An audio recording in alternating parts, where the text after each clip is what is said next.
আমি মোহাম্মদ শহীদুল্লাহ, সিনিয়র শিক্ষক, মোর্শেদ আলম উচ্চ বিদ্যালয়, তোমাদেরকে আজকের অনলাইন ক্লাসে স্বাগত জানাচ্ছি।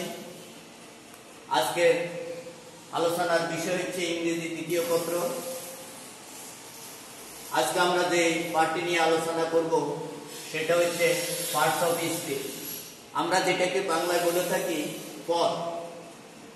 বাংলার পদ হচ্ছে 5 প্রকার, আর ইংরেজিতে পদ কত প্রকার, কি কি ইংরেজি পদ কাকে বলে সেই ব্যাপারটা এখন আমরা শিখব।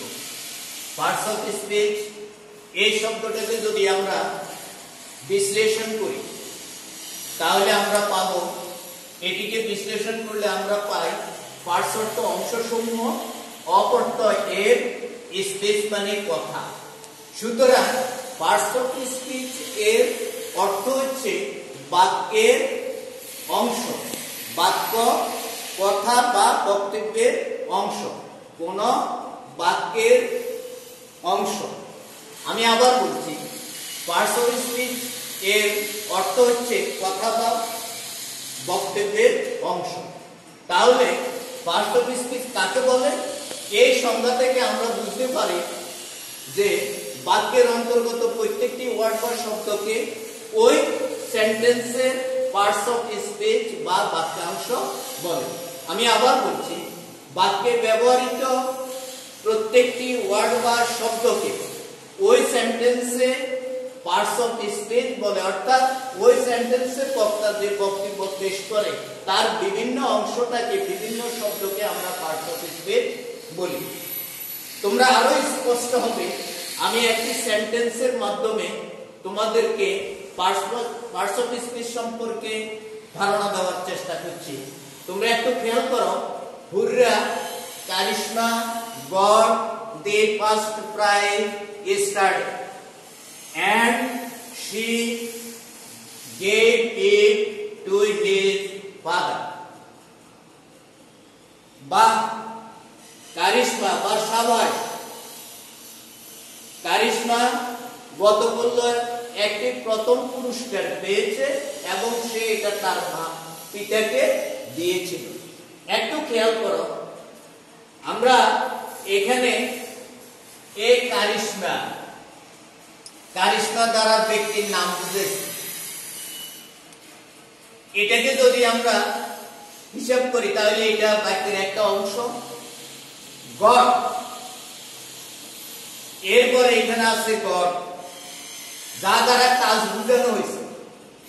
এরপরে এখানে আছে ফার্স্ট, এটা দ্বারা কি বোঝানো হয়েছে? সে পুরস্কারটা কি রকম পুরস্কার পাইছে, পুরস্কারের ধরনটা, প্রথম পুরস্কার। এরপরে যদি আমরা খেয়াল করি, এখানে লেখা আছে সে, যেটা কারিশমার পরিবর্তে ব্যবহার করা হয়েছে এবং এটা দ্বারা কারিশমাকে বোঝানো হয়েছে। এরপরে লেখা আছে স্টাডি, অর্থাৎ সে পুরস্কারটা কখন পেয়েছে এটা সময় নির্দেশ করা হয়েছে এটা।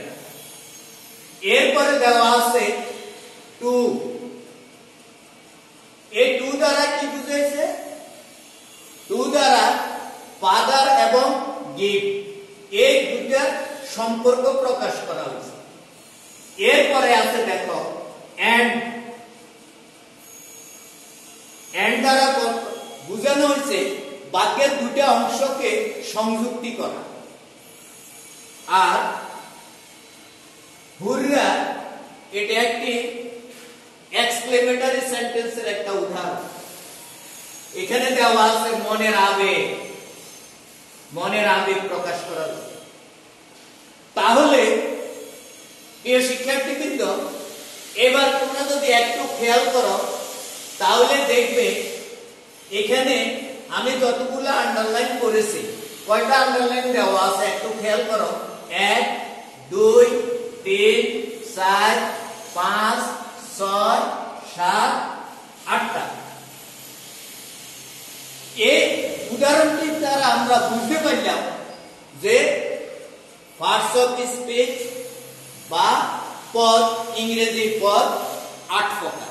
পার্টস অফ স্পিচ বা ইংরেজি পদ 8 প্রকার। এই শিক্ষার্থীদের আমরা বলছিলাম পার্টস অফ স্পিচের একটা উদাহরণ থেকে আমরা যে উদাহরণটি আমরা পড়িয়েছি, এই উদাহরণ থেকে আমরা অনেক কিছু পেয়েছি। সেই অনুযায়ী পার্টস অফ স্পিচকে 8 ভাগে ভাগ করা যায় ও উদাহরণ অনুযায়ী দেখা যায় পার্টস অফ স্পিচ 8 প্রকার। যেমন সেখানে লেখা ছিল কারিশমা, নাউন, আমরা বলছিলাম সেখানে একটা বিশেষ নাম।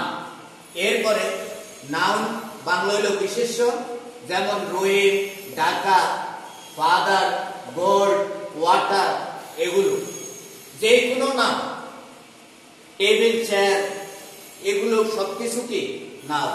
এরপর আছে প্রনাউন। প্রনাউনের বাংলা হলো সর্বনাম, যেটা নাউনের পরিবর্তে ব্যবহৃত হয়।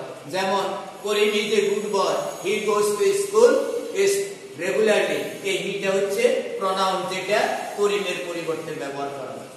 অ্যাডজেক্টিভ, অ্যাডজেক্টিভ হলো কোন ব্যক্তি বস্তুর গুণ, দোষ, গুণ, অবস্থা, সংখ্যা, পরিমাণ। যেমন ব্যাড, এরপরে good, he is the best boy বা হি ইজ এ গুড বয়, এখানে গুডটা হলো তার গুণ, এটা অ্যাডজেক্টিভ। এরপর হচ্ছে বারবার্ত ক্রিয়া বা কাজ, যে কোনো কাজ করা, ডু, ইট, রাইট, তারপরে যাই মনে করো গো, এগুলো কাজ, যাওয়া, কোনো কাজ করা, আসা যাওয়া, খাওয়া দাওয়া, লেখা পড়া ইত্যাদি। এরপরে আছে অ্যাডভার্ব, ক্রিয়া বিশেষণ, যেমন স্লোলি, ধীরে ধীরে। এরপরে আছে প্রিপোজিশন, পদান্বয় অব্যয়, এটা অনেক কতগুলো আছে, অন, ইন, ইনটু, ফ্রম, এটা হলো পদান্বয় অব্যয়। এরপরে আছে কনজাংশন, সংযোজক অব্যয়, এন্ড, বাট, অর, ইয়েট, তারপরে আরো ইত্যাদি। এরপরে আছে ইন্টারজেকশন, আবেগ সূচক অব্যয়, যেমন এলাচ, হাই, হুররা, সাবাস। এখন যদি এই উদাহরণটি অনুযায়ী আমরা স্পষ্ট বুঝতে পেরেছি যে পার্টস অফ স্পিচ 8 প্রকার, অর্থাৎ ইংরেজিতে পদ হচ্ছে 8 প্রকার: noun, pronoun, adjective, verb, adverb, preposition, conjunction, interjection. এই 8 প্রকারকে আমাদের ভালোভাবে খেয়াল করতে হবে। এই 8 প্রকার কি কি আমাদেরকে এটা মুখস্থ করে নিতে হবে, এবং পার্টস অফ স্পিচ অর্থ কি এবং এর সংজ্ঞা কি, এটা আমরা ভালোভাবে পড়ব। আগামী ক্লাসে আমরা নাউন এবং প্রনাউন সম্পর্কে বিশদভাবে আলোচনা করব।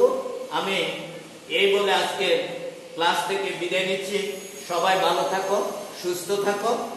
আল্লাহ তোমাদের নেক হায়াত দান করুক। আমিন। ধন্যবাদ।